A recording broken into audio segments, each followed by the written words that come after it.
जब नू में 750 इमारतों को बगैर ड्यू प्रोसेस फॉलो किए उनके इमारतों को मुनज़्ज़म कर दिया गया, और इसलिए कि वो मुसलमान थे, पूरे के पूरे इलीगल थे। इसीलिए पंजाब की हाई कोर्ट, हरियाणा की हाई कोर्ट ने कहा कि ये एथनिक क्लेंसिंग है। इसकी एक बेहतरीन मिसाल है उस हुकूमत की। इस देश में अगर आज क्विट इंडिया करना है तो कहना पड़ेगा चाइना क्विट इंडिया। जो गौ रक्षक है जिसका नाम मोनू है वो आपके लिए मोनू डार्लिंग बन गया है, उसको कहिए क्विट इंडिया।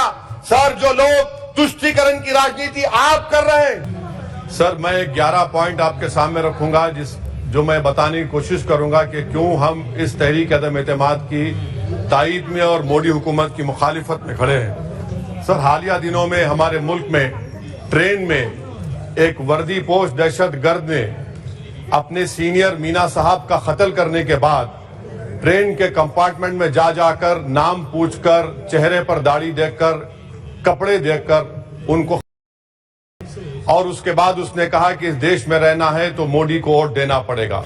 मैं हुकूमत से जानना चाहूंगा कि क्या ये अक्सरियती तबके की एक्सट्रीमिज्म और रेडिकलाइजेशन की बेहतरीन मिसाल नहीं है, और अगर है तो फिर हुकूमत इस पर क्या करेगी। सर, हमारे आइन में, संविधान में लिबर्टी ऑफ कॉन्शियस को लिखा गया, तमहीद में, यानी जमीर की आजादी का जिक्र किया गया है।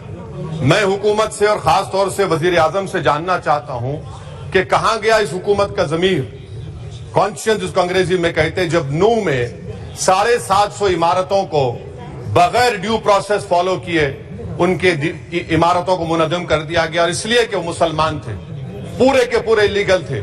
इसीलिए पंजाब की हाई कोर्ट, हरियाणा की हाई कोर्ट ने कहा कि ये एथनिक क्लेंसिंग है। इसकी एक बेहतरीन मिसाल है उस हुकूमत की। तीसरी है कि इस मुल्क में एक नफरत का माहौल, बल्कि एक आतिश को पैदा कर दिया गया, मुसलमानों के खिलाफ नफरत का माहौल। ये 9 साल का इनका ये कारनामा है।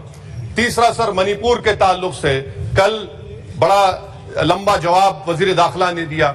सर, आसाम राइफल के ऊपर केस बुक हो जाता है, FIR हो जाता है। क्या हो रहा है वहां पर? कहां गया आपका कॉन्शियस, कहां गया आपका जमीर, जब वहां की महिलाओं की अस्मतरेजी की जा रही है?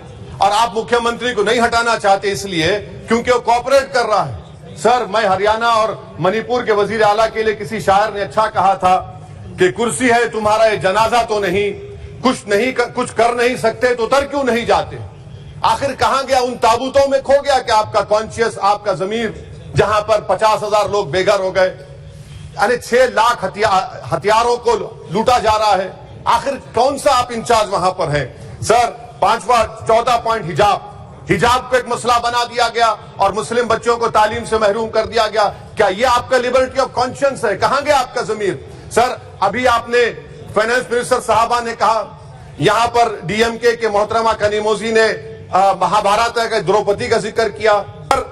14 चाइना के ऊपर कोई नहीं बोलते। प्रधानमंत्री मोदी ने उस वक्त 2013 में जब प्रधानमंत्री नहीं थे कहा था कि समस्या बॉर्डर पर नहीं दिल्ली में है। अगर हम अपनी जमीन पर हैं तो डिसएंगेजमेंट क्यों कर रहे हैं? क्या आज चीन हमारी जमीन पर नहीं बैठा है? क्या आज चीन से आप बातचीत कर रहे हैं? आप डिसएंगेजमेंट कर दिए। बताइए डी-एस्केलेशन, डी-इंडक्शन कब होगा? मैं आपके जरिए से हुकूमत को बता रहा हूं कि अगर प्रधानमंत्री ने अहमदाबाद में शी जिनपिंग को बुलाकर झूला झुलाया था, क्या हुआ? क्या नतीजा निकला उसका? चेन्नई दिखाया, क्या नतीजा निकला? सर, इसलिए चीन पर बोलिए, चीन को उखाड़ कर फेंकिए। UCC सर, इस UCC का फॉर्मूला क्या है? एक मुल्क में एक मजहब, एक कल्चर, एक जबान। ये तो डिक्टेटरों का फॉर्मूला है। भारत एक गुलदस्ता है, भारत एक मोजाइक है। यहाँ पर बेशुमार जबानें, बेशुमार मज़ाहिब बोले जाते हैं, और हिंदू अनडिवाइडेड फैमिली में sir I am concluding 8 crore 75 Hindu खानदानों को 3,800 करोड़ डिडक्शन मिला। इसके बारे में आप क्या कहेंगे? सर, मैं कंक्लूड करने से पहले आपको बताना चाह रहा हूं कि माइनॉरिटी वेलफेयर का बजट 40% कम कर दिया गया।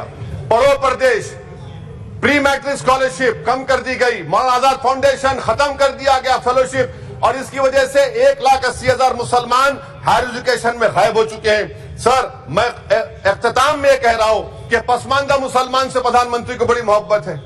ये कौन सी आपकी मोहब्बत है पसमानदा, जो आपका एक मुसलमान मिनिस्टर नहीं है वहां पर? इस देश में अगर आज क्विट इंडिया करना है तो कहना पड़ेगा चाइना क्विट इंडिया। जो गौ रक्षक है, जिसका नाम मोनू है, वो आपके लिए मोनू डार्लिंग बन गया है, उसको कहिए क्विट इंडिया। सर, जो लोग तुष्टीकरण की राजनीति आप कर रहे हैं, आप हिंदू अक्सरियती लोगों में हथियार बांट रहे हैं, ये आप देश के लिए खतरा पैदा कर रहे हैं। Now, तो please, sir, sir, I'm concluding.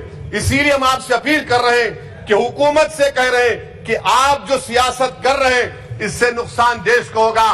प्रधानमंत्री जब खड़े होकर जवाब देंगे, हम उनसे पूछना चाह रहे हैं, पॉइंटेड क्वेश्चन है, क्या देश बड़ा है या हिंदुत्व गोलवालकर की आइडियोलॉजी बड़ी है? मैं इस तहरीक अदम एतमाद की तायद में खड़ा हूं और हुकूमत की मुखालिफत में। सर, एक आधा मिनट सर, दो महाजे इस मुल्क में, एक चौकीदार है, एक दुकानदार है। एक चौकीदार एक दुकानदार है। जब जुल्म हम पे होता कोई मुंह नहीं खोलते। यूएपीए का कानून अमित शाह ने लाया, इन दुकानदारों ने तायद की। आज उस यूएपीए का कानून में 83 साल का बुढ़ा सिपर ने होने से मर गया। आखिर कब तक दुकानदार और चौकीदार हमारी लाशों पर सियासत? सर, हम कंक्लूडिंग, कब तक सियासत करेंगे? अगर आप जुल्म के खिलाफ आवाज नहीं उठाएंगे तो आपकी दुकानदारी नहीं चलेगी, चौकीदार को फंसेंगे। धन्यवाद श्री प्रिंस।